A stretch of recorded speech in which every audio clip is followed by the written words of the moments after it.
hindi kita ganot trip talaga. Pero pag may pumasok talaga dito, wala, kahit di kita trip, trabaho ko to para protektahan kita. So yun yung point na sinasabi ko na mas intense ang pagmamahal ng lalaki. Ito pa isang example Ang lalaki kaya niyang kumuha ng, let's say mayaman yung lalaki, successful siya.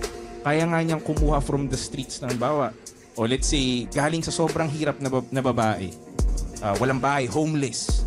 Pwede siyang ma-inlove dun dahil sa attitude ng babae or maganda yung babae. Ma-inlove siya, kunin niya yun, kupkupin niya yun, right?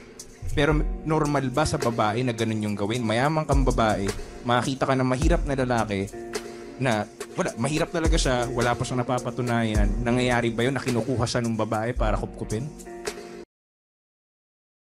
There are some, yes. There are some? There are some? Saan? Anong palabas? Anong channel? Diba? Sure sa palabas lang eh. Oh, fight me. Comment down below. O, sino? Sino magpapatotoo dyan? Babae ako, mayaman, well established. Yung lalaki ko, nadampot ko siya from zero, walang makain, patay gutom. Comment down below. Kasi walang ganon. Fight me. Comment down below. Ako, babae ako na, dumampot ako ng lalaki walang pera.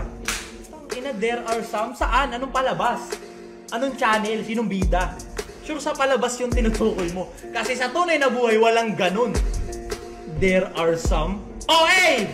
Tangina, sobrang solid na example nun para masabi mong mas intense magmahal ang lalaki kaysa babae. Ang isang lalaking well-established, kaya niyang dumampot ng babaeng walang narating.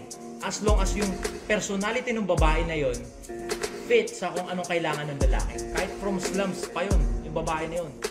Diba? Pero ang isang babaeng well-established na may pera, never dadampot ng lalaki sa kalye yun.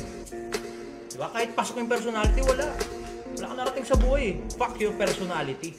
Perfect example, para masabi natin mas intense magmahal ang lalaki compare sa babae. Lalaki, sa personality talaga nakatingin. Babae, from slums. Diba? From fucked up life. Pero pasok yung personality niya. Halika rito, babaguhin yung buhay mo. Okay nang ina. Pero yung babae na well-established, lalaki na nasa kalye, di ba?